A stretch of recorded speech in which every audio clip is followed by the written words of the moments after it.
Hey guys, Anthony here, Bibles and Barbells. This video's entitled, Let's Talk About the Neighbors. It's a continuation really of my video series that I'm doing now that I'm moving from the suburbs to an urban type setting. And I did a video just the other day, I think on March 22nd to be exact, called Suburban Prepping to Urban Prepping Part 1. And I discussed in that video some of the reasons why my wife and I were decided to leave the suburbs. A lot of we've been talking about for several years now.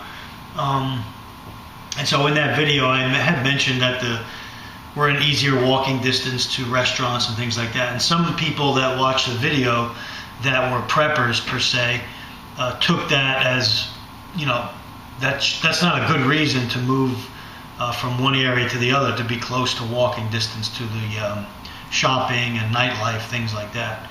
That's not the reason why we're moving. Just to go into a little more detail, we have raised our family. We have one child that has left the house and is getting married this coming August. So she's all grown up now and on her own, and will be with a husband soon. And so my wife and I are ready to scale down, which we've been doing now for a couple of years. We sold our house a few years ago when I saw the market getting really bad here in South Florida. And we did it just in time before, we didn't have to do foreclosure and all the other things that a lot of people were doing. And so therefore we were very fortunate. And so we went from, selling that house to renting the house we're in now. And the plan was to stay here for a couple of years in the suburbs, where we've been in this area for 14 years, the same area, just in a few different locations, but in the same area. We basically raised our kids here through high school and college, and actually grade school, high school, and college. And so this point in our lives, we felt that, the next best move would be to scale down even further, get rid of things we don't want. We sold our furniture. You hear echoes behind me. This room used to be filled with prepping gear. It is now not filled with prepping gear. I'll do a whole nother video on where all that prepping gear is, what I've been doing, how I've dispersed it, how I plan to store it, and how I plan to continue to stay ready, even though I'm changing the way my living arrangement, basically.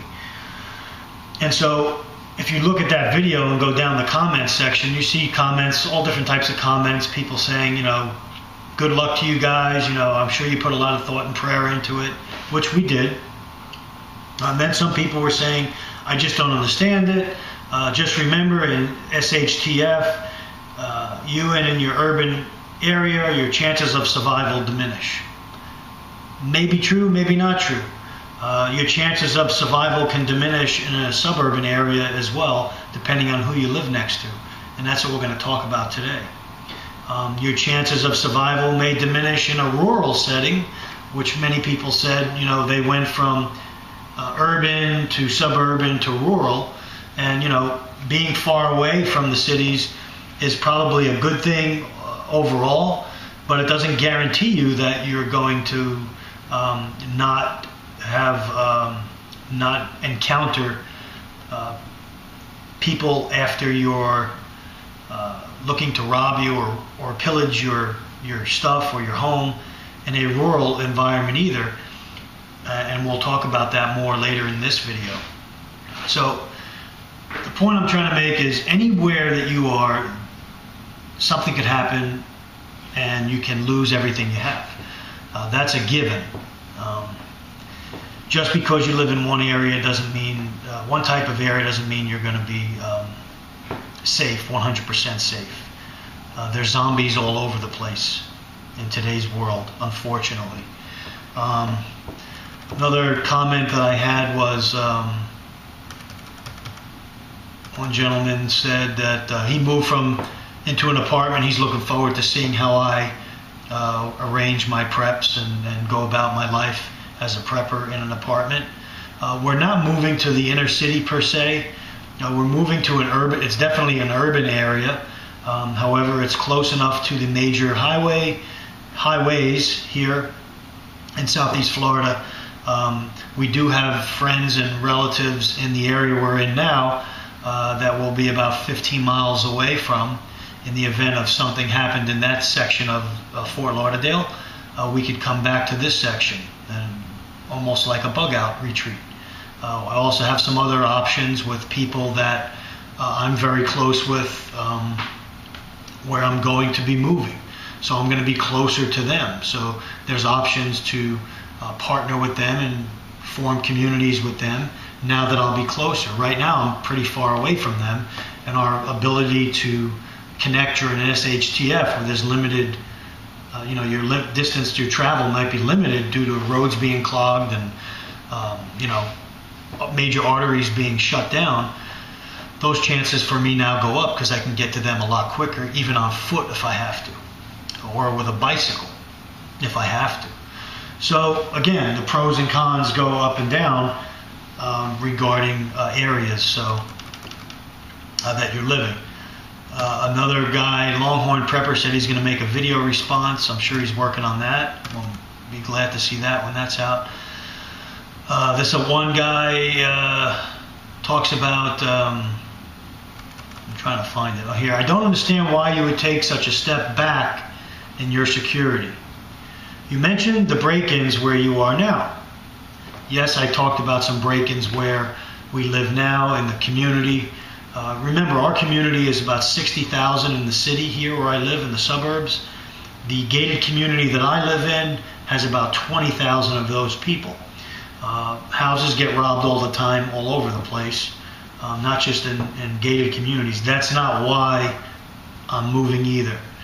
Maybe I made it sound like I was moving for that reason into the city or urban area, and this guy's saying, I'm crazy for doing it, but that's not the reason why I'm moving. He said, does it help or exacerbate the situation, especially in these coming days? Convenience to the nearest boutiques and restaurants isn't going to help you in an SHTF scenario. He's right, but I'm also close to these places that serve food and water, and I could possibly use them as a staging area to get water and food if I had to. So I'm right next to them. So there's a positive there, being close to them. Or just hunkering down and staying at home, whether you're in the suburbs, the urban areas, or a rural area, the ability to stay inside when the major activities going on is priceless. If you don't have to go out and get anything, your chances of survival go way up. Unless people start coming banging on your door, your house door, or your apartment door, you're pretty much staying out of the fray. And that's the plan that I have, and that most people should have. Not having enough preps on your person or in your residence to sustain you for any length of time. Could be 30, 60, 90 days, up to a year, where you didn't have to leave to replenish supplies. That's going to be a little bit more of a challenge for me living in a much smaller place. But I'm sure I'll be able to address it. Another guy asked, why not rural? You already have much invested in preps. Yes, I do. Cities are too congested. He's right. They're very congested. He said, how could you possibly prep for that? And so if you read down the comments in that video, part 1, called Suburban Prepping to Urban Prepping, you'll be able to read some of those comments. And I answered most of the comments. I think I answered all of them. Hopefully I did. I try to answer all the comments that come in on my videos. I made some notes on today's video entitled Let's Talk About the Neighbors, because I started thinking about, and I talk about that a lot in a lot of my videos if you watch my channel, that I am originally from up north in the New York area, suburbs of New York, but I worked in the cities all my life, all my career. From New York City to the city of downtown Pittsburgh, to Fort Lauderdale, downtown Fort Lauderdale. I worked in the cities in Connecticut. I worked in cities in New Jersey. All of my work life has been done in the cities per se. So I'm very used to operating in a city environment, whether on foot, in a car, riding a train, riding a bus. I've done it in New York City. I did it in Pittsburgh. I took the bus. New York City, I commuted via train, via subway, all the major, even the Staten Island ferry, via boat. So I'm very familiar with getting around in a city environment, knowing where to go, knowing, being familiar with the buildings and institutions in a city environment. So I have a lot of experience in that regard. And so why am I saying that? Because living in the suburbs does not guarantee you a safe haven. Your neighbors, like for instance where I live, our houses are in gated communities, some with guards, some without guards. Some you have to dial a keypad. It calls the person you're going to see, and they buzz you in and you come in. Anybody can be let through those gates. You could walk through the gate or take a bicycle through the gate or a motorcycle and get into a community.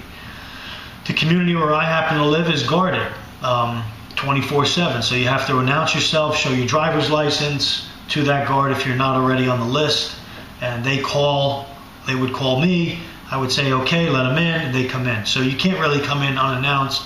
There's more of a visible presence of uniformed people, both at the guard gates, and then we also have roving patrols and marked cars from the guard company that does the community, that services the community. And so the bigger the community, the more they can afford that in the association fees to get that kind of security.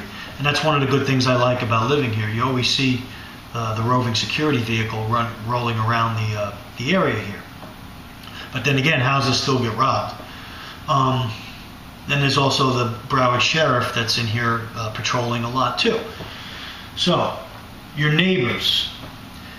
I have not had much luck with neighbors down here in South Florida because, and I've given reasons for it, a lot of the area that down here is transient. There's people that come and go. There's people from other countries around the world that maybe buy houses for investment reasons. They rent them out. They're not here themselves.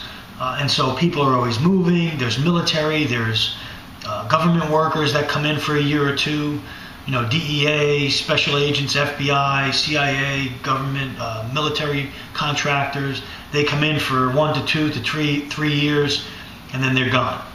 So the long seated or sealed friendships that people have, like say we had up north, the communities I lived in Westchester County, New York, basically we knew our neighbors since we knew our neighbors all our lives. So the block, the traditional block that you lived on up north, you basically knew everybody or know everybody very intimately. You may be at each other's houses over the years, have barbecues with each other, maybe best friends with each other.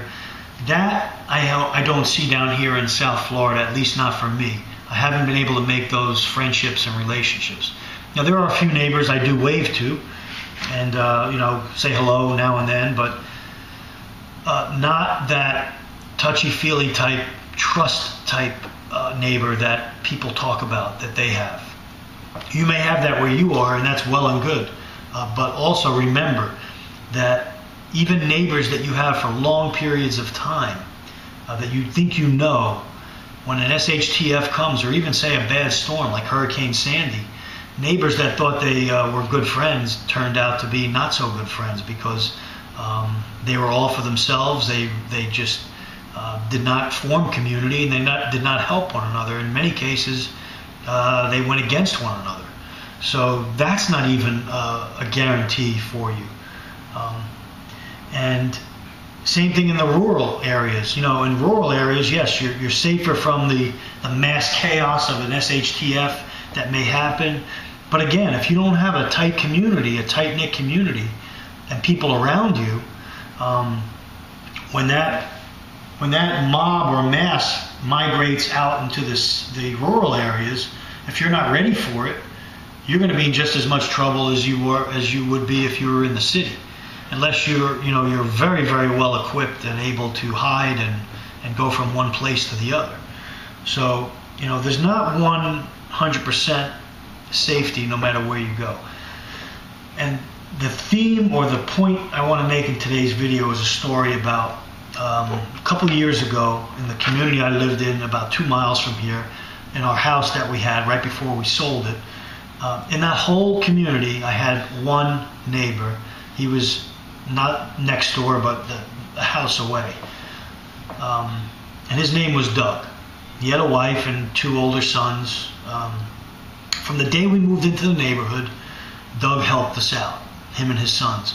They helped us turn our water meter on when we moved into the house.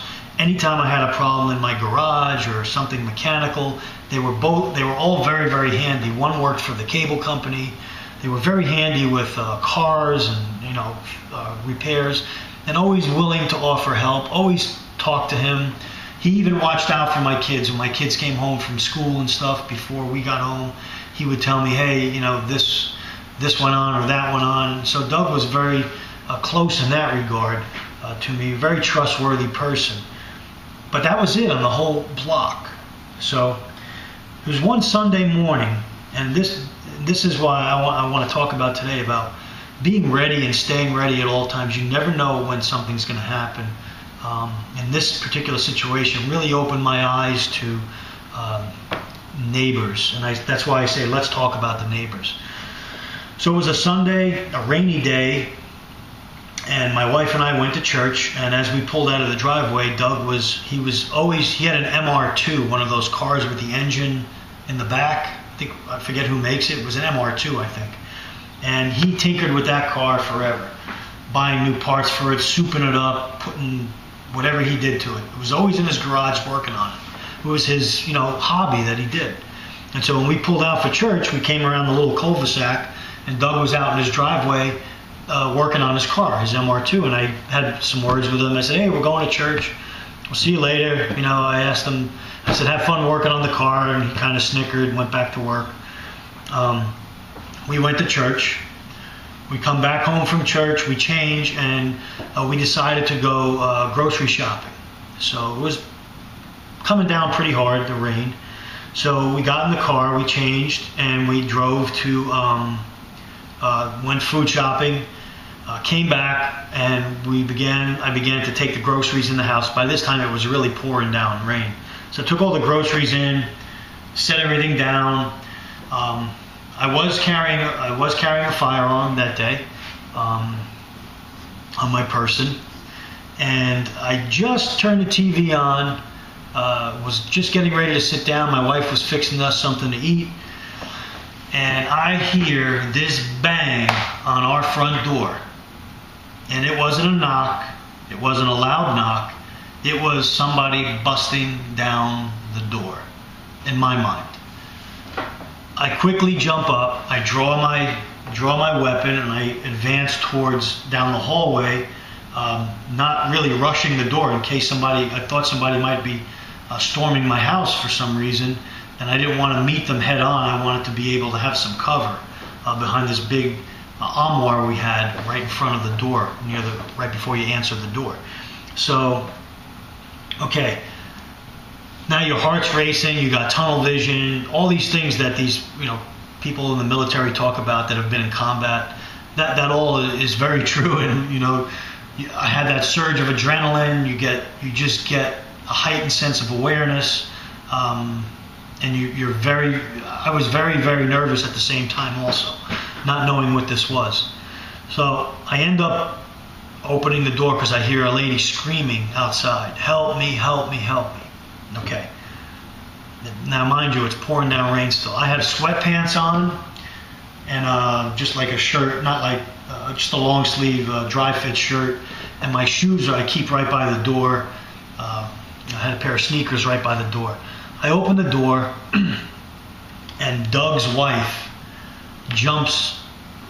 runs into my house, grabs me, and says, she's hysterical, crying, screaming, losing her breath. You've got to come over. Something happened. I can't make out what she's talking about. She's screaming and pulling me at the same time. I take my gun. I put it in the drawer of the dresser. I shut the drawer, And I grab my shoes and I'm trying to put them on. They're unlaced. I put them on, run over to her house, which is 2 houses over, and my wife is trailing a little bit behind, not knowing what the heck is going on. But she follows behind a little bit behind us, about 50 feet. I run into her opened garage, and Doug is pinned underneath the MR2, laying on his back. He must have been working on the car underneath it, right where the driver's side door is. He had the car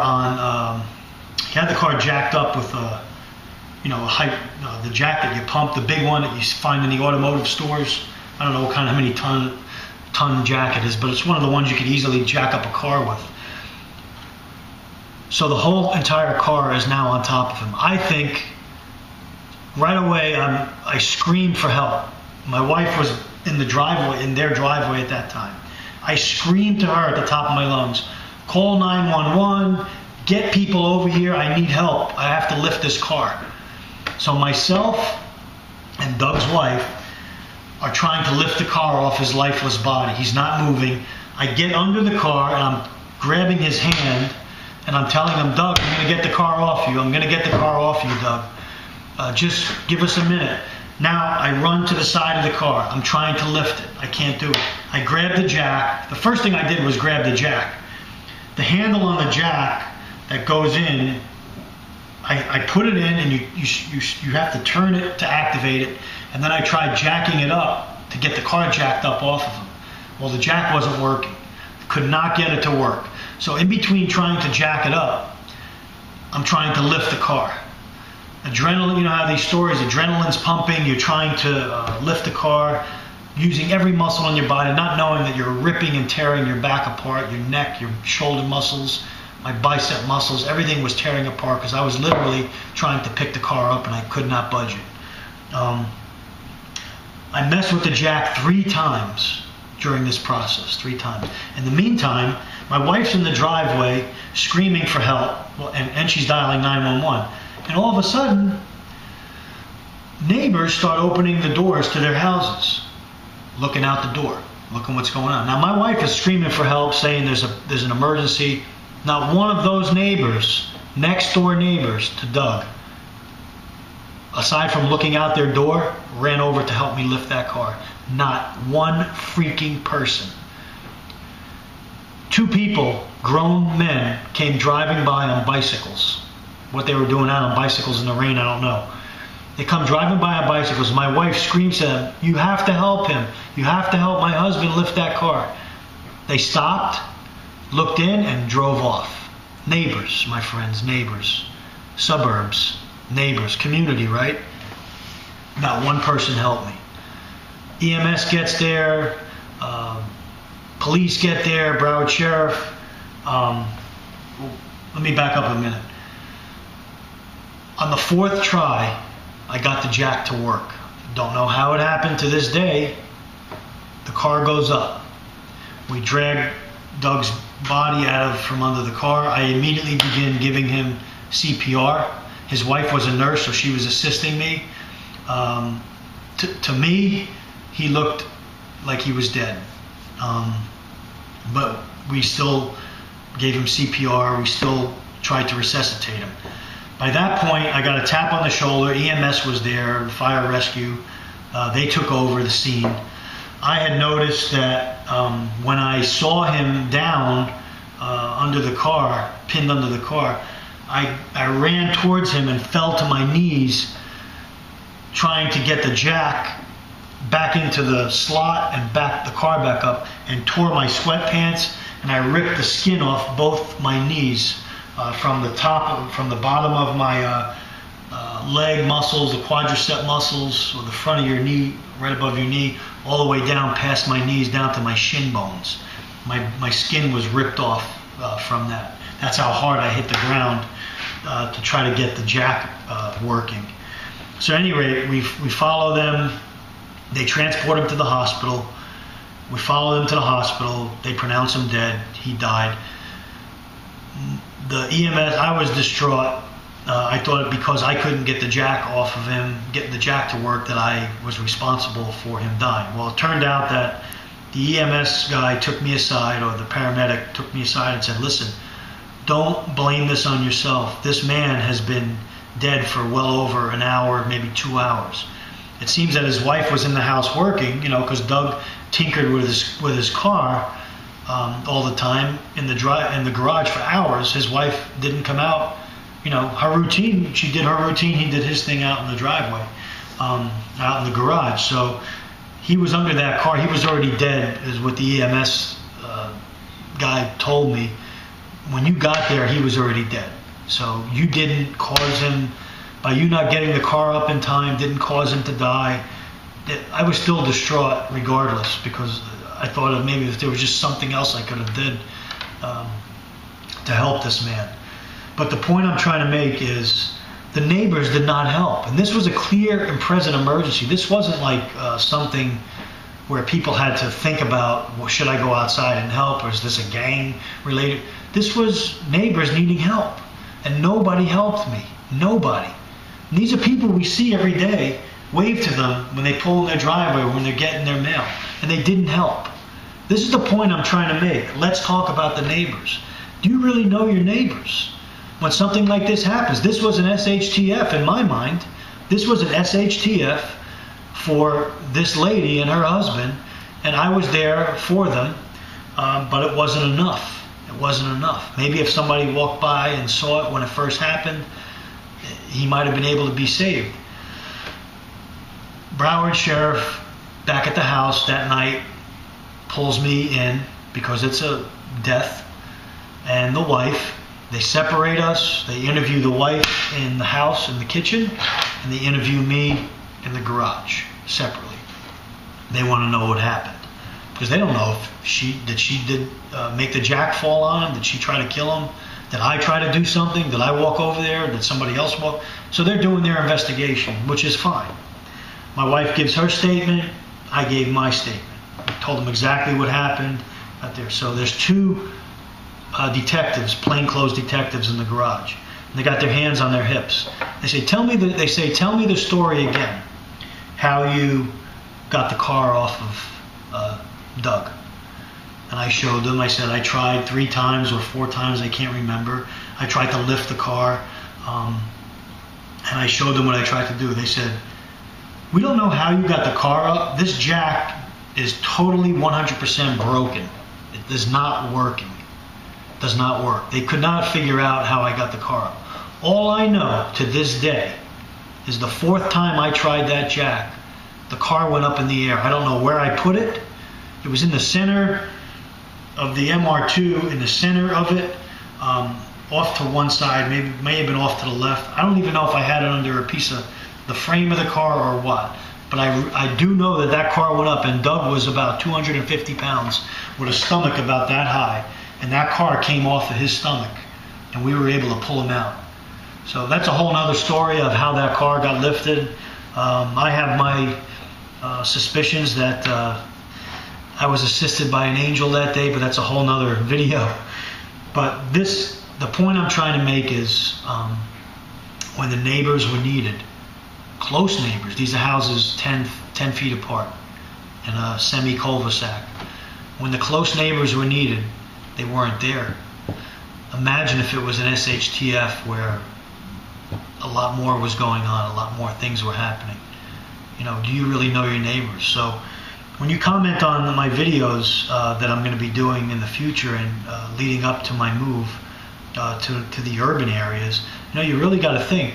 You're really not safe anywhere unless you're really, really in a tight-knit community and you're watching each other's backs and you're like-minded and you're prepping together and you're able to communicate with one another. You really just can't make a statement on someone's video and make that a blanket statement, because anything can happen anywhere and you have to be ready no matter where you are. I know I went long-winded today. I wanted to cover this particular topic about the neighbors, answering some of the comments that I got in the last video.